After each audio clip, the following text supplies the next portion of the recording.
Assalamualaikum warahmatullahi wabarakatuh. Perkenalkan, nama saya Siti Alia Zahra. Saya dari kelas 2C. Di sini saya akan mereview pertemuan ke-8 yang dimana disampaikan oleh Ibu Prof. Heni dan juga Dr. Andes Muhammad Randy Aridayandi.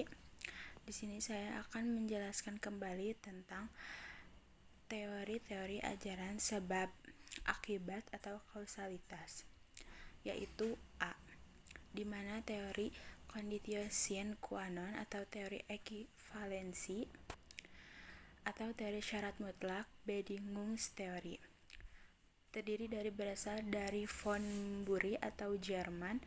Kedua, tiap syarat adalah sebab dan semua syarat mempunyai nilai sama karena apabila satu syarat tidak ada, maka akibatnya akan lain. Baik, yaitu yang ketiga, syarat positif maupun syarat negatif sama-sama sebagai penyebab timbulnya akibat, sehingga jika salah satu syarat tidak terpenuhi maka akibat konkretnya lain pula. Keempat, kebaikan teori ini adalah mudah diterapkan, tetapi menimbulkan masalah karena terlalu luas lingkup berlakunya pertanggungjawaban pidana. Dan kelima, yaitu kesulitan teori ini adalah terlalu membentang ke belakang sehingga tanpa batas. B, teori individualisasi, yaitu diantaranya tokoh penganut teori individualisasi adalah 1. Brigmeier, 2. Binding,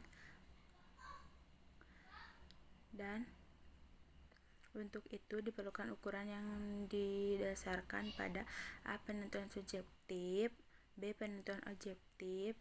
Terus teori kausalitas dari von Kris atau teori adekuat atau kausalitas adalah bukan teori kausalitas yang murni, karena yang menjadi ukuran sebab dari suatu akibat adalah pengetahuan pelaku yang dapat mengira-ngira membayangkan akan terjadinya akibat, yaitu tinjauan terhadap teori kausalitas.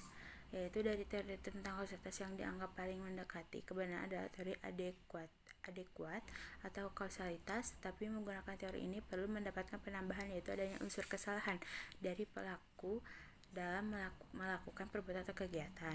Oleh karena itu, teori dari von Kris dianggap sesuai dengan jiwa hukum pidana.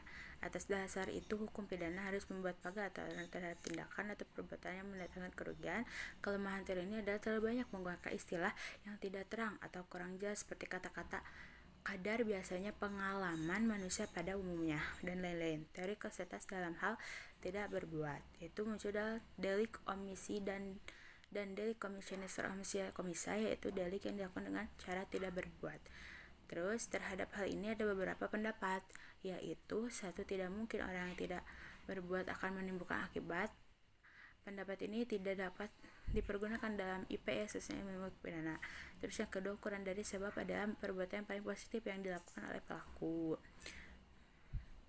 Dan yang terakhir adalah sebab adalah perbuatan yang mendahului akibat yang timbul atau dari perbuatan sebelumnya.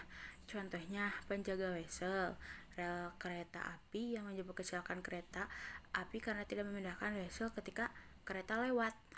Terus menurut teori ini yang menjadi sebab adalah apa yang dilakukan oleh penjaga atau petugas wesel tersebut. Teori tidak dapat memasukkan karena tidak ada hubungan antara jabatan dengan akibat yang timbul. Seseorang yang tidak berbuat dapat disebut sebab dari suatu akibat apabila pelaku mempunyai kewajiban hukum untuk melakukan suatu perbuatan. Kewajiban hukum tersebut merupakan suatu norma yang hidup dalam masyarakat, dalam kurung tertulis atau tidak tertulis. Sekian review pertemuan ke-8 ini. Mohon maaf bila ada kesalahan. Wabillahi taufiq wal hidayah. Wassalamualaikum warahmatullahi wabarakatuh.